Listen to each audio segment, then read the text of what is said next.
Hello, welcome or welcome back.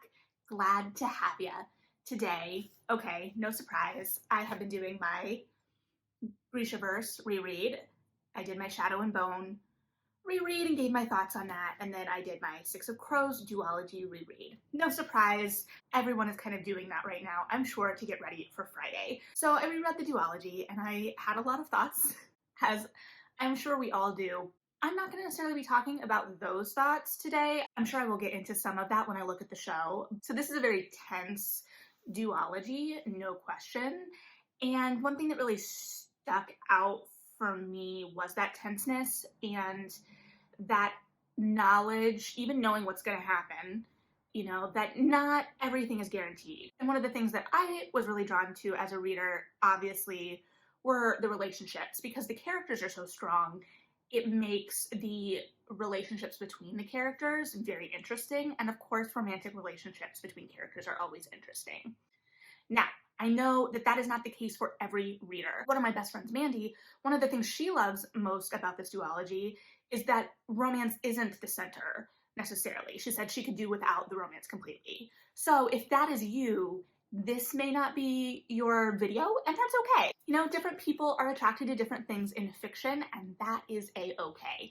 But between loving that emotional connection, those relationships between the characters, the book being tenser, also just, I haven't been following a lot of the conversations around the show online. I'm kind of waiting to see what we get and go with it, but some of the rumblings that have snuck into my periphery, I mean, obviously I watched the teaser, but some of the things I'm seeing, I'm just kind of like, okay, we will see what that choice does.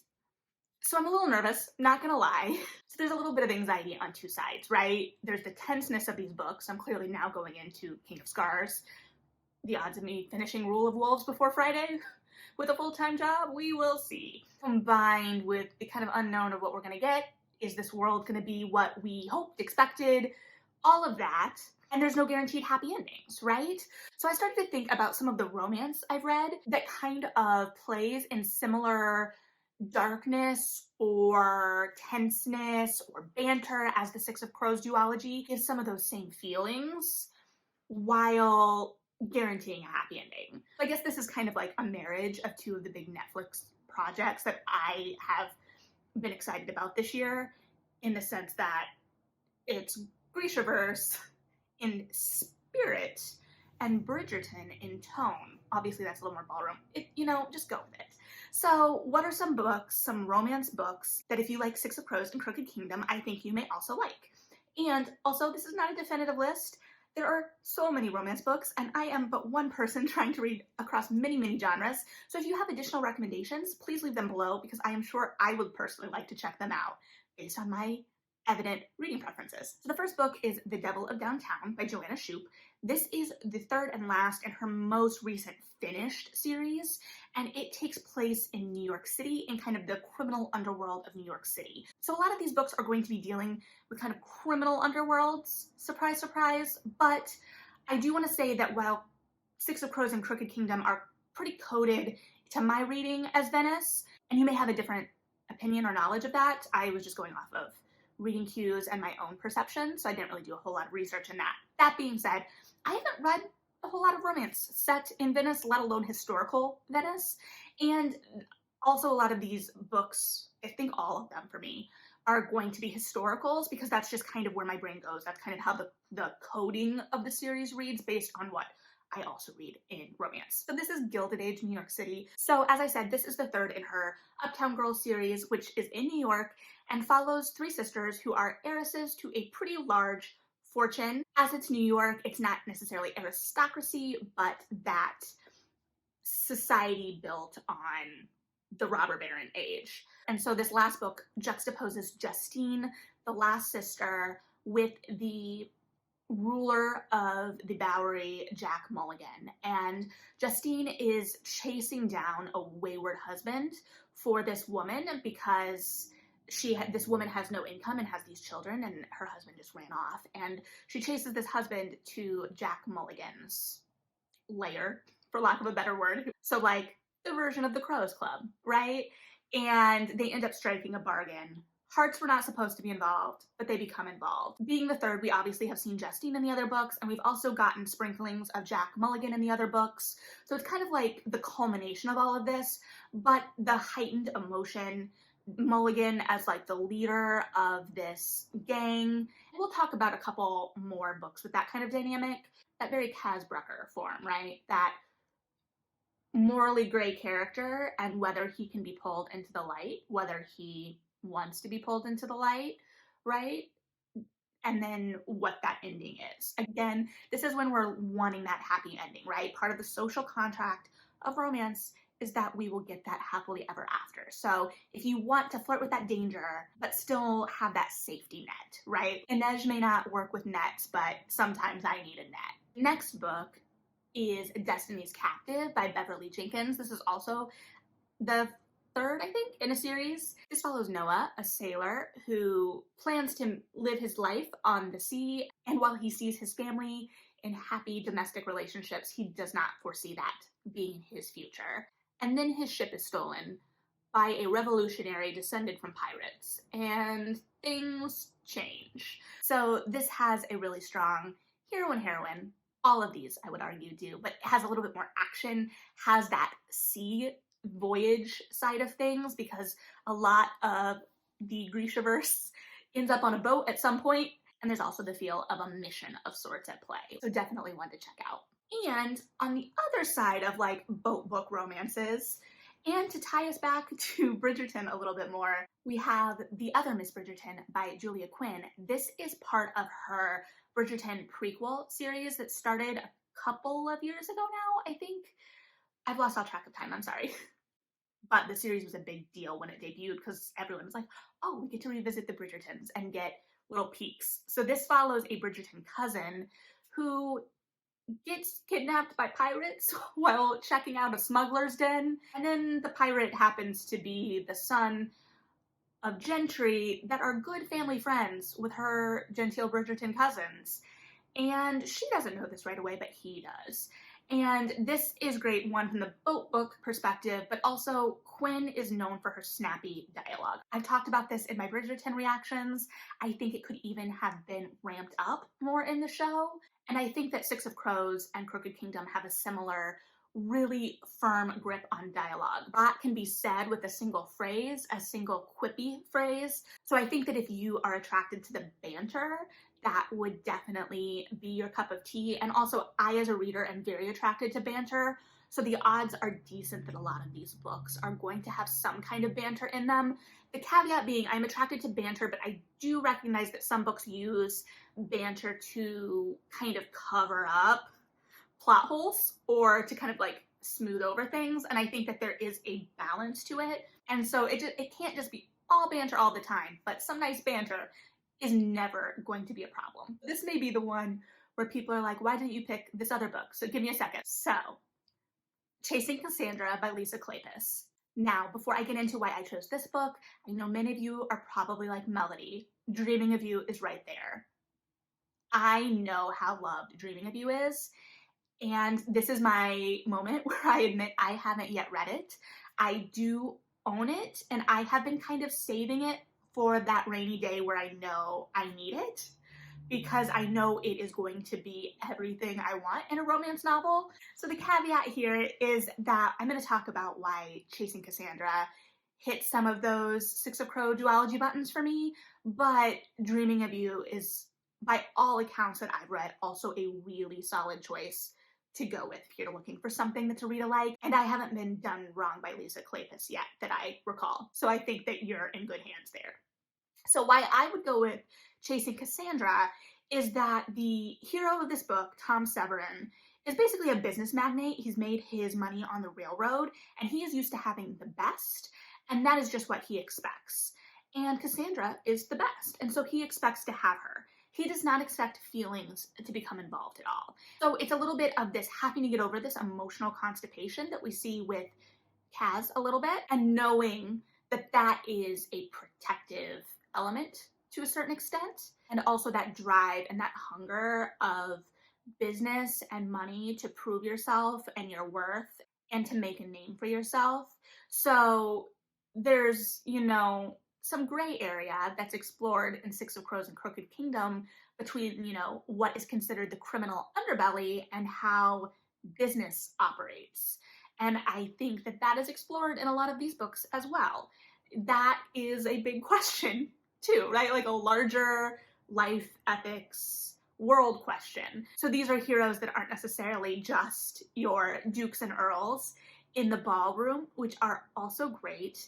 And there may be some dukes and earls sprinkled in because they make their way into all avenues. But there's usually some other element at play as well. Like with The Lawrence Brown Affair by Cat Sebastian. In this, Lawrence is an earl, but he's also a recluse. There are lots of rumors that are flying about him, and he's just kind of off in his country estate, working his scientific experiments as the world labels him mad. And then a new secretary shows up, but his new secretary is also Georgie, who we've met in a previous book, because this isn't the first in the series, but you can read it on its own, who's a kind of a con man, and he's on the run from his debts getting called in. And so he sets himself up as the secretary for Lawrence, and things quickly become more complicated than either of them anticipated. So that has a little bit of your Jesper Weiland energy. I feel like the Nina Matthias energy is a little bit harder to pin down. A lot of these books contain that banter and back and forth that I think we see from both Jesper and Weiland and Nina and Matthias. But if you're looking for a little bit more of the angstier side of their relationship, and Unconditional Freedom by Alyssa Cole, I think, is it. So this is the third in her Loyal Leagues series, which follows a group of spies in the Civil War.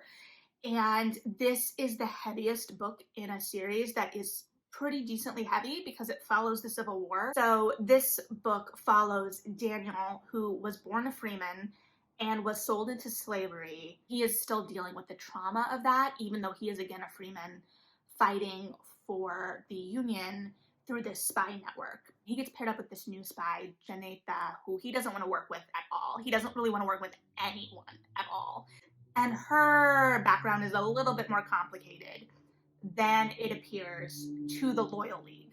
So they both have to battle their histories, their perceptions, their demons, and then their hearts as they are also fighting the evils of the Confederacy. So this has a lot of depth to it, and it does get pretty heavy. But again, we have that social contract that kind of helps us wade through that darkness. Okay, and the last few I'm going to cover are more series swaths. All of these books, you should definitely read the whole series if you enjoy them or if you enjoy romance. But these are ones where I found it harder to pick out one book necessarily.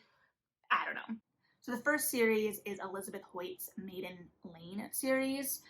It has been a hot second since I read these books. I don't think I've read all of them because there are a decent number. And it all starts with the book Wicked Intentions, and this does have an Earl, but he is chasing a serial killer operating in the St. Giles slum of London.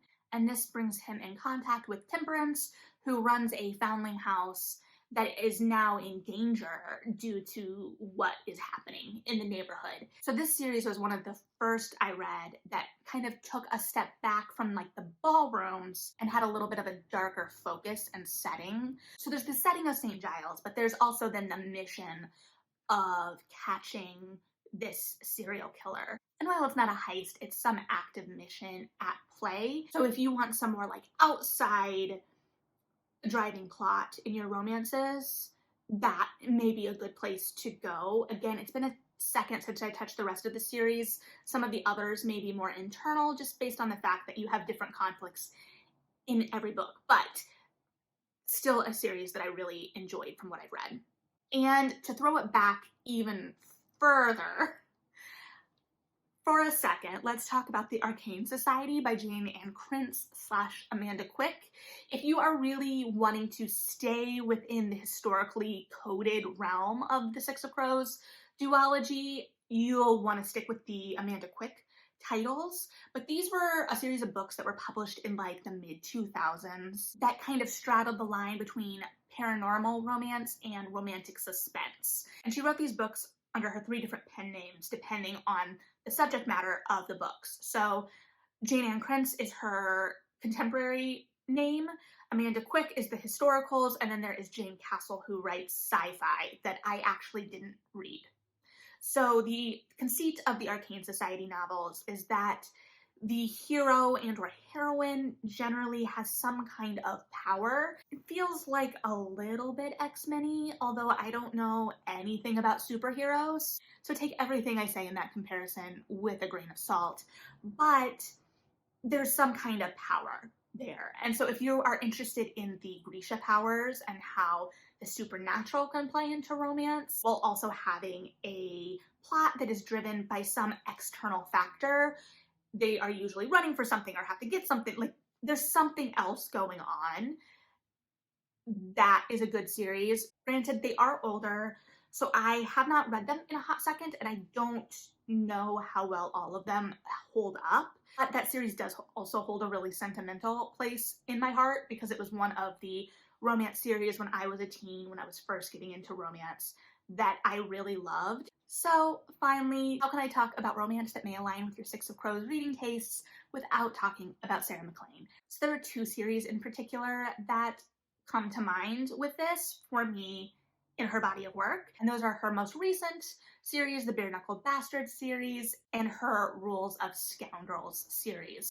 So the Rule of Scoundrels series is centralized by this gaming hell that feels like the Crows Club, right? So all of the heroes and heroines in that series are somehow connected to that club, and a lot of action takes place in that club. Also, if you like the gaming hell, like gambling den kind of thing, the second book in the Joanna Shoup series from earlier also will put you in a similar setting. So that series is where I first discovered Sarah MacLean and have fallen in love. The Bare Knuckle Bastard series is her most recent. I talked about that series in my Teach Me Your Romance Secrets video, in the sense that her books are often interconnected in ways that I just am not intelligent enough to always catch, but many, many, many romance readers are. So the most recent series follows a group of siblings who were all raised by this lord, and all of them were non-legitimate in some way. And the lord was a real piece of work and put them through a lot of emotional turmoil and abuse, specifically with the boys, in that he kind of had them competing against each other to see who would be the heir. And that's kind of like the origin story. And then they end up as kind of the leaders of this criminal underworld. So that series really, really ramps up her emotional complexity. But Daring and the Duke does this really interesting thing in that it takes who has been the antagonist, the enemy, for the previous two books, and he is now the hero. And it's this man that we've seen do some pretty awful things. And can he earn forgiveness? Does he deserve it? What is at play there? So that gets a lot darker and deeper. And all of the books deal with darkness and your inner demons and escaping your past or not to some extent. But that one, I think, is where she takes the most risks. So all of her books are amazing. Those two series in particular, though, I think get to the spirit of the kind of Six of Crows read-alikes. So I've just thrown a whole lot of romances out. And I know you're like, wait a minute, Six of Crows and romances? But that's where my brain has gone. So I wanted to offer a little bit of solace. So depending, on how the rest of this week goes, with the Rule of Wolves ending and the show dropping, I don't know where I'm going to be emotionally. And who knows where you may be emotionally. So if you need something that still kind of plays in that darkness, but also gives the hope and the promise of that happily ever after, if you already like romantic subplots, I think that all of those books are places you can go should you choose. That being said, if you have books that I've left off, or that based on all of the books I just threw at you, you're like, Melody, you would love this book, I always would love to know what books I would love. So let me know. But that's kind of where my brain is. Like I said, I have lots of thoughts on Six of Crows and Crooked Kingdom as well. There is a lot to dig into with that. So if you also just want to talk about some Six of Crow duology opinions, feel free to leave those below as well, and we can talk through our feelings together to the best of our ability. But in the meantime, thank you for hanging out with me. Read something good, and yeah, bye.